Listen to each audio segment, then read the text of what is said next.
Satu hewan yang terbesit di kepala saya ketika mendengar kata Kalimantan Tengah, yes, orang utan. Gak sabar banget lihat orang utan secara langsung di hutan. Masih bersama Purwanti sebagai tour guide kami, perjalanan ke Taman Nasional Tanjung Puting kami lalui dari Dermaga Kumai, Kota Waringin Barat. Perjalanan menuju ke sana akan menjadi perjalanan yang tak terlupakan, karena kami akan bermalam di kapal kelotok wisata.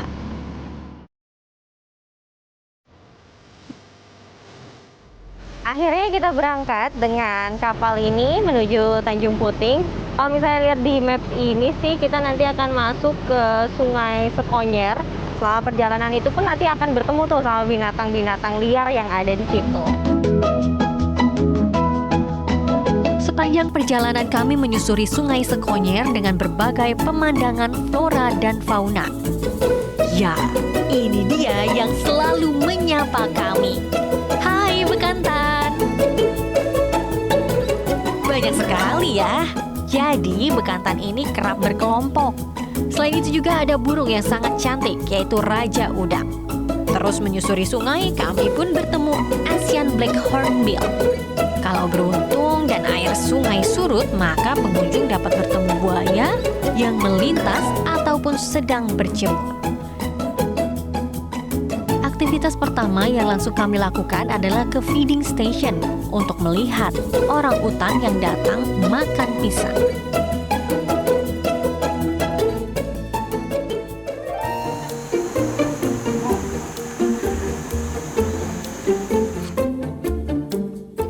Tak lama berjalan, kami sangat-sangat beruntung dapat bertemu orang utan bernama Rika. Saat itu Rika sedang berada di batang pohon dekat jalur trekking. Kami pun tetap sedikit takut ya kalau dekat dengannya. Bagaimanapun mereka tetaplah liar dan sudah berada di alamnya atau di hutan.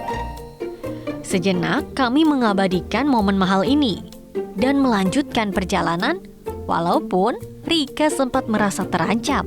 Begitupun kami yang awam ini. Kami kembali melanjutkan perjalanan ke feeding station dengan berjalan kaki selama 10 menit. Waktu makan orang utan di Pondok Tanggui ini dimulai pukul 9 pagi. Namun sayangnya kami melihat hanya sedikit orang utan di sini. Ya info Mbak Ipung, kemungkinan bertemu orang utan itu from zero. Bisa saja nggak lihat sama sekali. Jadi pisang yang disajikan Taman Nasional Tanjung Puting ini merupakan nutrisi tambahan. First time for have a tour for see the orangutan? Yes, this is my first time. Okay. Do you have a dream for see the orangutans or just curious or what? I was a bit curious about this one, and I got a recommendation from a friend in Jakarta. Okay. It's nice to see that there's still a place for orangutans where they can live in freedom, and here are not that much humans who are hunting them or something like that. Orang utan liar tetap bergantung pada makanan di dalam hutan, seperti buah, kulit pohon, daun, dan rayap. Apabila di dalam hutan sedang panen buah, maka orang utan tidak akan ke feeding station. Usai feeding time di Pondok Tanggui, kami akan melihat feeding station lainnya, yaitu Tanjung Harapan. Perjalanan kami lanjutkan.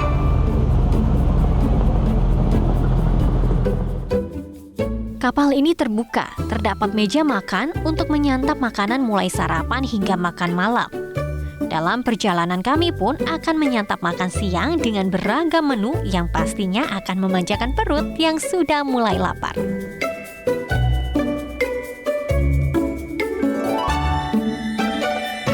Tak terasa kami sudah sampai di Tanjung Harapan. Yang terpenting ialah tetap jaga jarak aman jika melihat orang utan setidaknya 5 meter. Kita langsung pindah aja, jangan stay di situ. Takutnya dia pi atau pu, atau kita kejatuhan rantingnya. Tamu yang datang disarankan tidak membawa makanan atau minuman agar tidak menarik perhatian orang utan.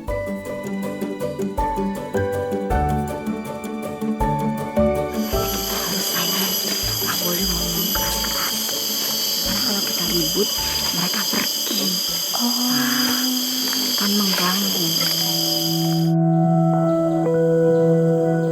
Keberuntungan kembali menyertai kami. Ternyata di Tanjung Harapan ini banyak sekali orang utan yang datang ke feeding station.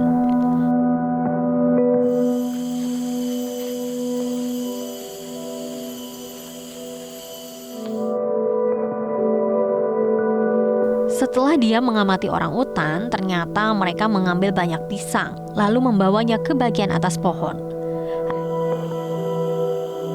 Orang utan ini tidak suka eye contact dengan manusia. Mereka bisa saja marah dengan mengeluarkan bunyi.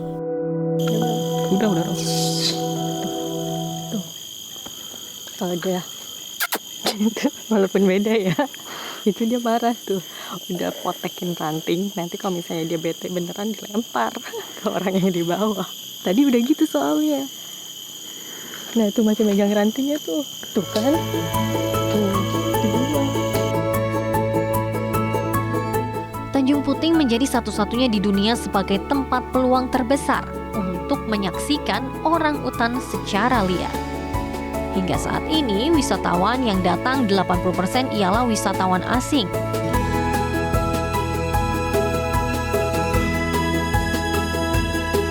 Walaupun masa pandemi seperti saat ini, Mbak Ipung ternyata juga merasakan manfaat jaringan internet yang baik dengan platform digital untuk kembali menggiatkan potensi wisata yang ada di Kalimantan Tengah.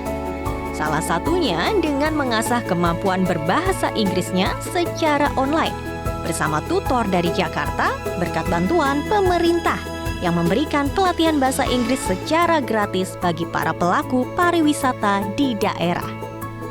Kebetulan tahun kemarin itu aku ada diberi informasi dari pemerintah, ada kursus gratis itu di Ayo Belajar selama 4 bulan. Untuk belajar apa saja di situ, Mbak? Waktu itu bahasa Inggris. Karena memang di sini 80% mancanegara ya. Iya, betul Itu sekali. seperti apa? Apakah dari cara berkomunikasi, cara menjelaskan, apa kita yang dipelajari? Kalau untuk yang di Ayo Belajar sendiri, terutama sih skill bahasa Inggrisnya yang perlu ditingkatkan ya. Jadi mengenal banyak vocabulary, terus bagaimana cara berkomunikasi secara tepat dengan bahasa Inggris.